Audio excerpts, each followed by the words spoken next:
We should keep in touch.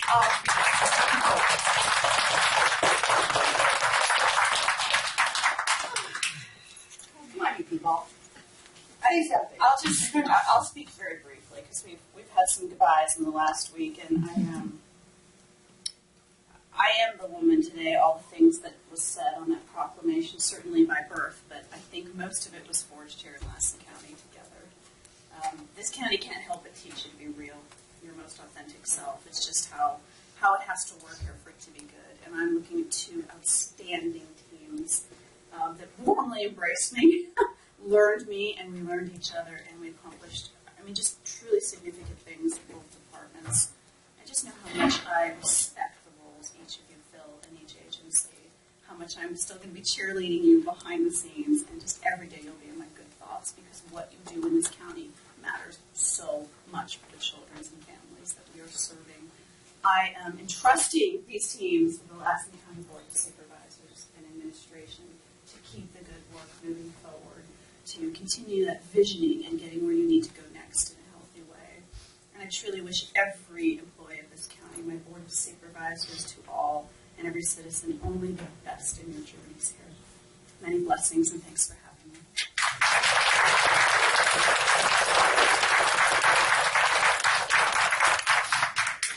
All right, let's go. We could all go home now.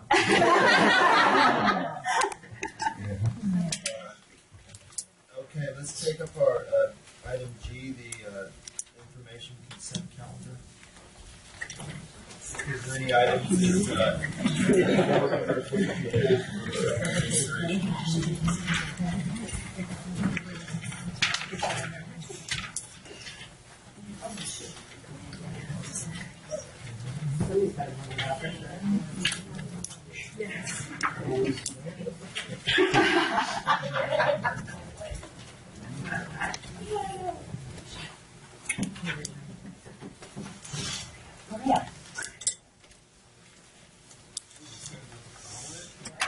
Is there the public, any members of the public wish to have any items pulled for further consideration?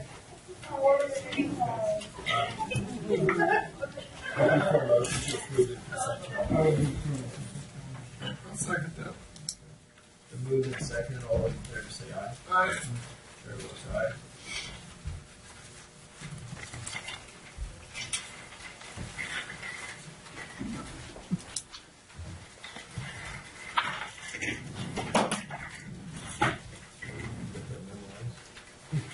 Let's go down to item H5, agreement with Honey Lake Valley Recreation Authority. Okay, Mr. Chairman, the city administrator was going to try to be here for this item. I told him it could be about 11:30. That's what I estimated what time it should be okay for that. Sure. Okay. We'll move up to item H4. Oh, okay. H4. This item is in regards to the Dyer Mountain litigation that, as we all know, evolved through the project.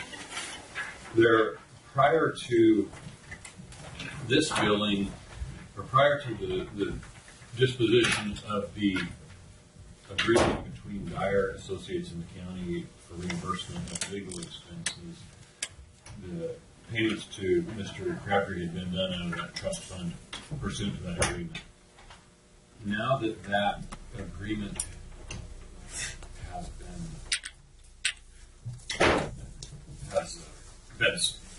disposed of, we're still using the funding from that trust fund to pay the bills, and I recommend that that's what we continue to do. However, in my opinion, it requires appropriation through the budget process to do so, since it's not pursuant to that agreement. That's why the recommendation. In addition, it's in excess of $10,000, which is under my authority to approve. So that's why I brought that forward. If there's any questions, I'd be happy to answer them. There is the agreement between Crabtree and the county is attached, and the Is the trust fund still in existence that it will be paid out? Yes. And is this the last bill for them?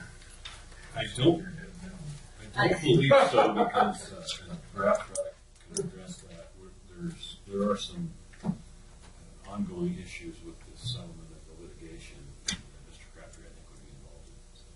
Well, right now, both parties have asked for the appeal to be dismissed because the grounds for the appeal are moot, since there's no Four Seasons resort going forward. However, Shoot Mahali is still looking for attorney fees.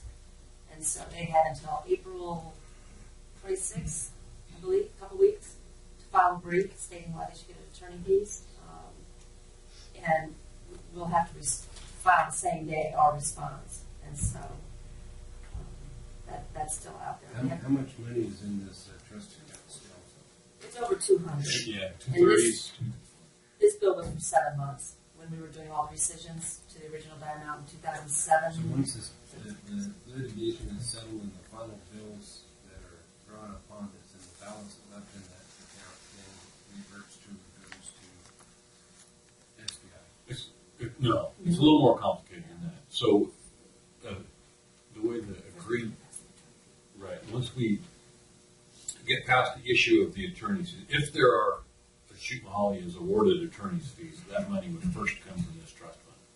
If it's in excess of what's in that trust fund, then the county and Sierra Pacific have agreed to split those expenses up to a cap of $250,000 for the county, and then SPI would pay everything over that.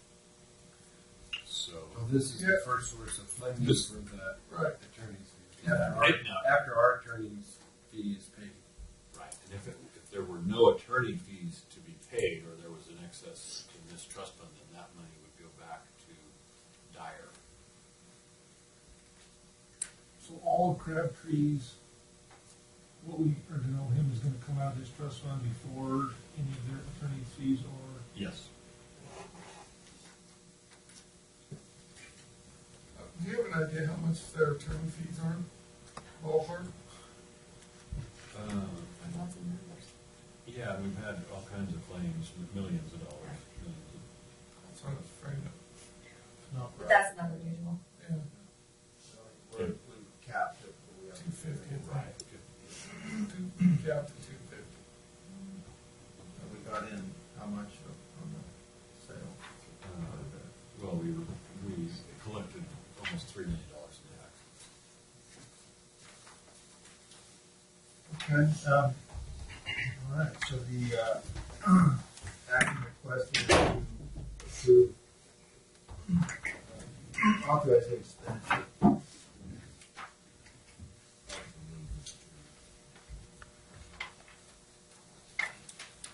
Second. Second.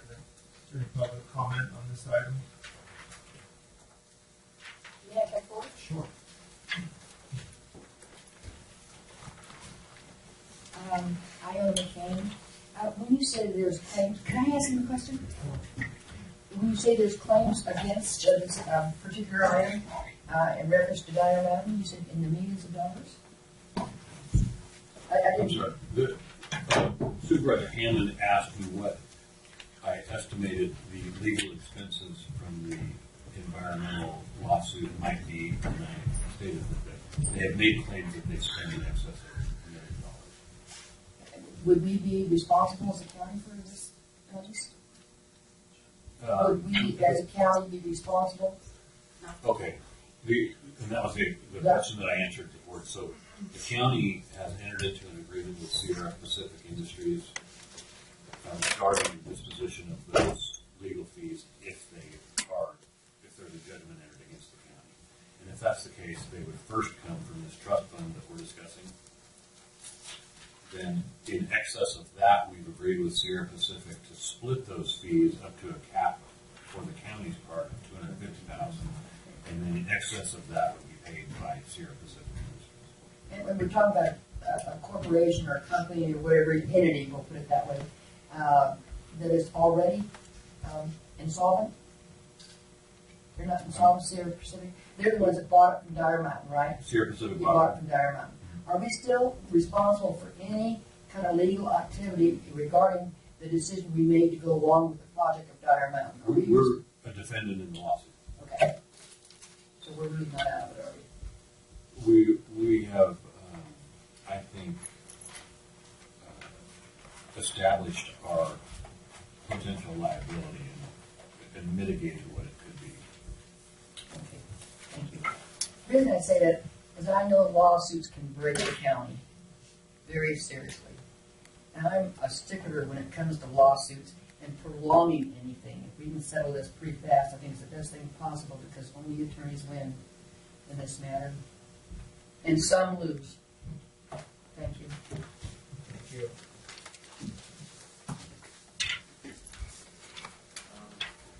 Okay, so we have a motion and a second. All those in favor say aye. All right. Chair votes aye. Thank you. Okay, we'll think of HD, Public Works.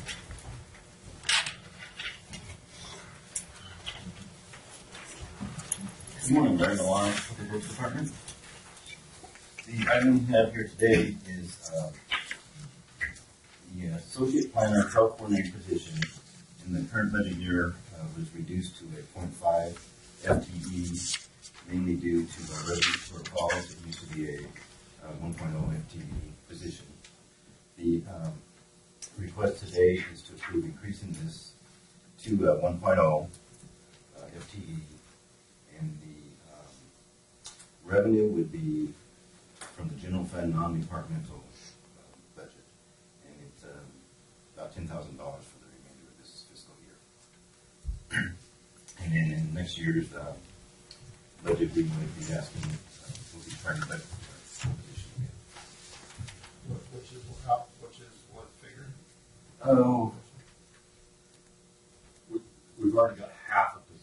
it's half in there this year, so the 10,000 would be getting us through the rest of this fiscal year. Yeah, so then what would Well, it would be next year. Next year, it's 30 to 40 for the extra half? for the, yeah. maybe slightly more. So, And there were funds budgeted,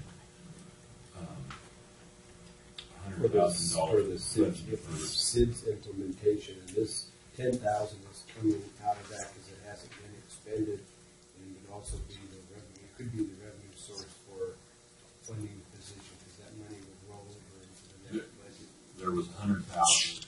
I would expect that could be used for the rest of this year Fund the and balance of next year. And some of the workload for this position would be doing some of those things.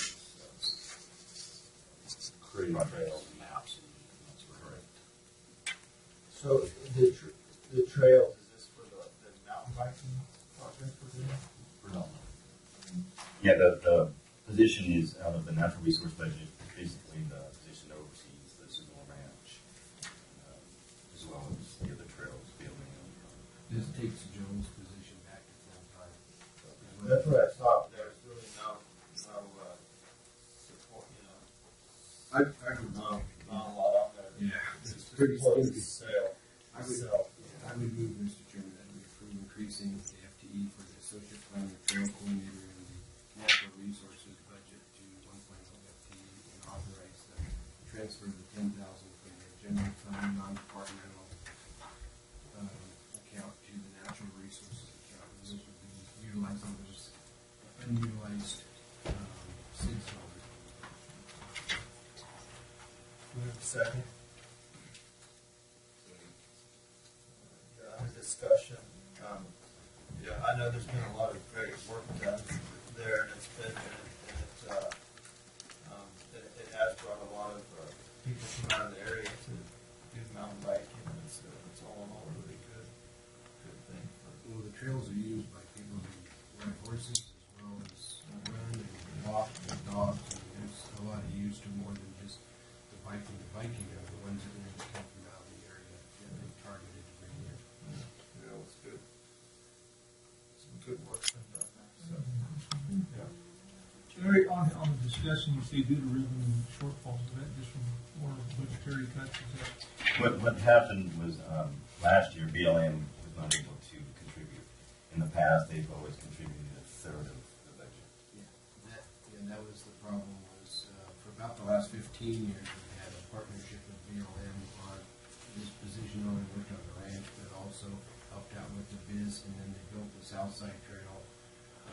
But with the ceasefire that took place in the federal budget, both the Forest Service and BLM saw their budgets cut drastically, and one of the things that fell victim in that cut was BLM's ability to fund a third of this position.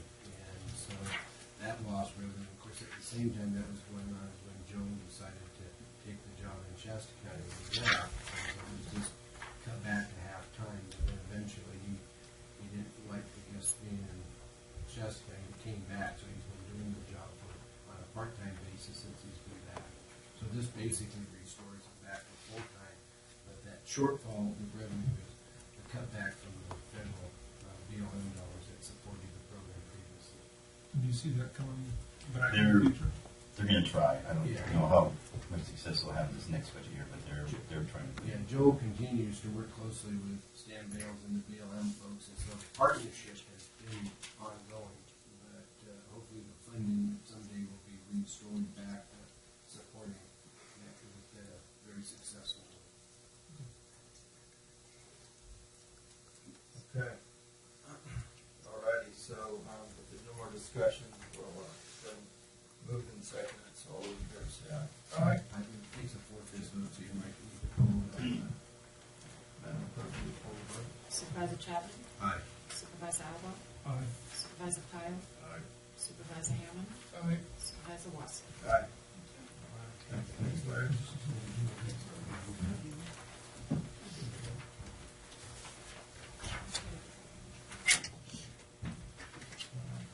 All right, let's take item H1.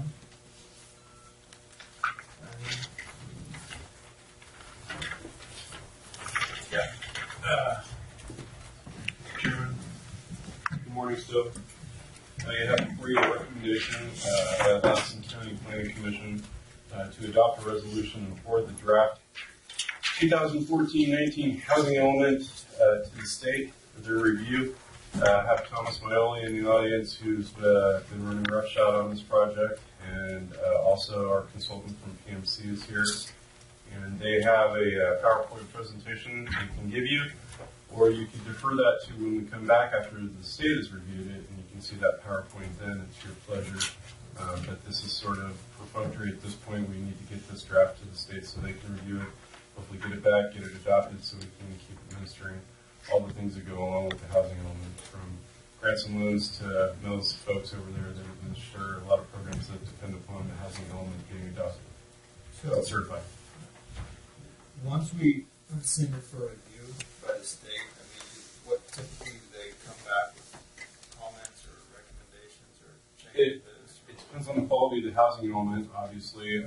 When we did it in-house 5 years ago, we did that. We made a decision, conscious decision to do that because most of the census numbers were the same, so it was presumably easier to do it.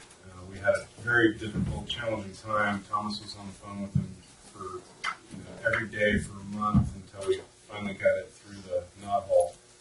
So it was a challenge. So in looking back, when we decided to propose a consultant, we did so with that in mind, as well as PMC's success rate with getting the drafts through the first time with the state.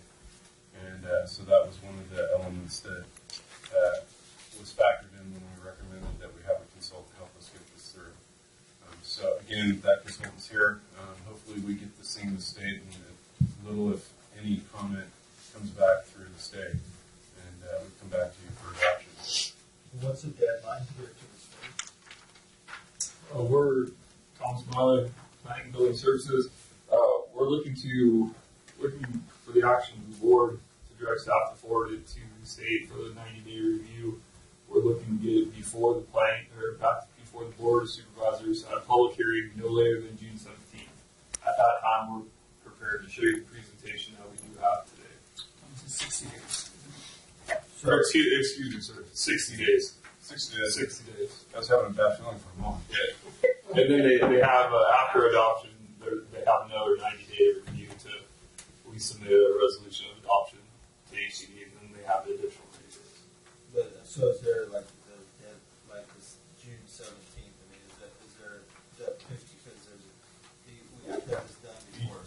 Correct. We allowed they may return it to us shorter than that time frame. We just allowed the maximum would be June 17th. We would hope that we could be back before you sooner. And I mean, do we have to comply? Like, we only did in December. I mean, We need to have a certified housing element by. The housing element would be certified by June 30th. What the process is we're going to send it out. They're going to review it. Hopefully it comes back with a clean bill of health, a letter saying once the board adopts it, you're certified. And we're hoping to do that. So that has to start in June, otherwise whatever. We still work on it. And we'll be constantly working on it. A lot of times they'll give you a letter saying that with these aspects identified, once completed, we'll be certified. They work with you. But the answer is, if we were to have a prolonged period of uncertified housing element, we would become ineligible for many of the programs that we operate, as well as Melanie folks.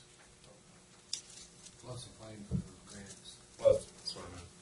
Yeah. And I guess our consultant can speak to it better than I, but they've been turning them around, so hopefully we don't need to utilize that entire time frame. So we'll get it back and get it to you as quick as we can. If I could add one more thing, with the approved certified housing element from the previous time frame, we qualify to apply for the streamlined review, which they look at specific sections that have been required to be updated since assembly bills, Senate bills, and they'll look at specific information included to make sure that gets there. So we get the streamlined process, the faster version, being compliant in the last element. So we could expect it quicker.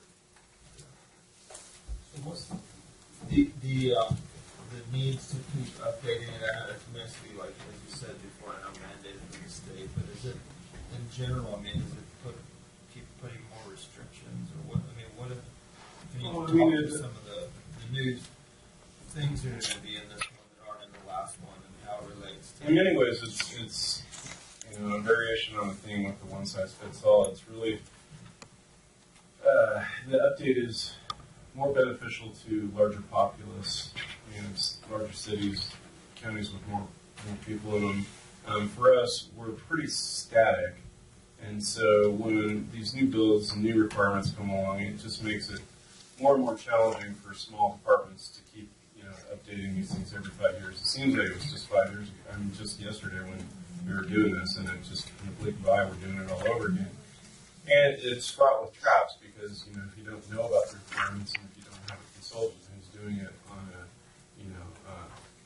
very consistent level, then you're bound to get into the weeds, as many jurisdictions do, with the state and with their rep, and it can just be prolonged, which it was last time, pretty much. I mean, we got through it, but it took, essentially it took going 3 levels up to say, what the heck, we don't have time and manpower to keep answering more and more questions, and so there's a lot of power at the Sacramento level to be satisfied, but hopefully, because we have a consultant who knows how to be aware of the certain rocks that we could run amok on, we're not going to hit those, but it's a challenge. I mean, for any small jurisdiction to keep doing this every 5 years, and we could, if we wanted to stop having programs, we could just adopt our housing element and not worry about being certified and the state being happy, but we care, so we have to run through this program. But it's a challenge, and it costs us money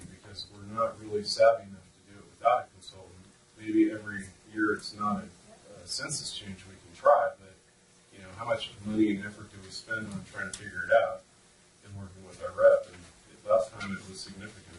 I mean, Thomas was literally locked in his office for a month at the end trying to get it acceptable from the state's perspective. And just to continue on to your question, the policies, programs that you'll see in this one are ones we have to do required by state law. Our arena allocations are regional housing need allocations. We're in the ballpark of 1,300 in the last element, the last 5 year time frame. With the economy and whatnot, we've dropped to 40. So a lot of the policies that you see in the previous element have been removed because they no longer apply. So we're actually adding a few, but removing multiple that no longer apply to a large arena number of 1,300.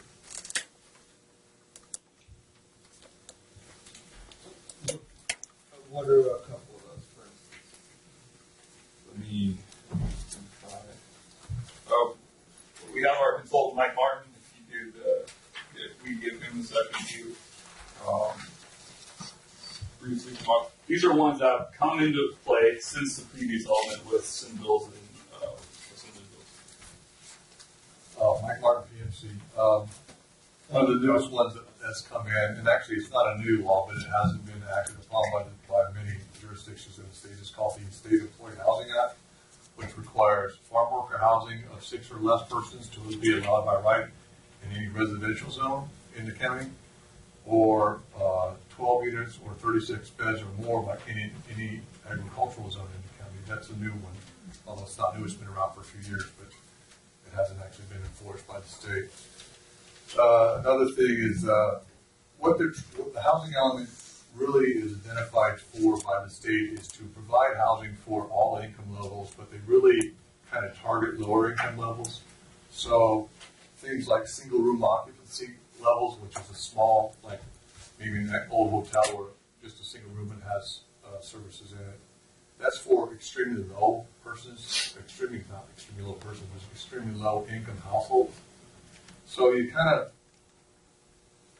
the housing element is kind of, like I said, is geared for lower income housing. So all your programs in that housing element are to satisfy the state's desires to provide this type of housing and accommodate the state laws for provision of this type of housing. So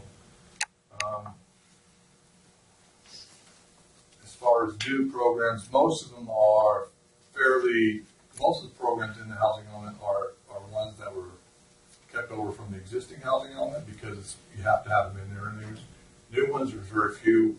Like I said, the Employee Housing Element or Housing Act. There's one for developmental disability program for that to serve persons with developmental disabilities. So there's not really that many new ones. Thomas spoke to some of the ones that have been removed because of economics, and also because the county actually accomplished those programs. So off the top of my head, I can't really think of ones that have been removed. Ones that were done by the county, like the emergency shelter. That one was removed because the county adopted a code or revised zoning to adopt emergency shelters in certain zones in the county. So that program was removed from the existing one.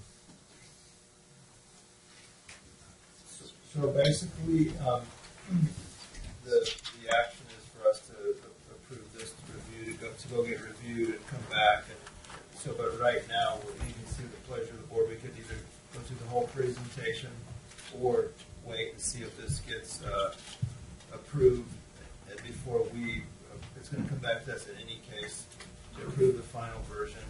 So we could either go through the whole deal now. Correct. We do have a plan to present it no later than the 17th of June, this presentation. The option is here for you to see today. This document, we're just asking you to direct us to forward to the state, see if we're consistent with state law. We'll be back before you. We can have discussions on specific policies, programs, and that will be with the environmental document and for the adoption. So we'll have another public hearing to assess any concerns, maybe give the board some time to digest this, to speak on it in June. And if we want to make any changes at that time, there's still ample time. Correct. But we have to make changes and send it again for another review, right? We can, we don't want to modify any programs that the state has required for certification. As to our language and our element about what we know, our own knowledge of our county, some text, etc. We can do some work there. If you'd like to add something in. But I wouldn't suggest removing a program completely that is required by state law. But you will have a crack at it. We've had 6 public meetings throughout the county, from Doyle to Beaver, all in between. We're going to Doyle tonight, actually, again at 7 p.m. to hold another public meeting. This has been before the Planning Commission at 2 public hearings and reviewed. And again, we'll be before you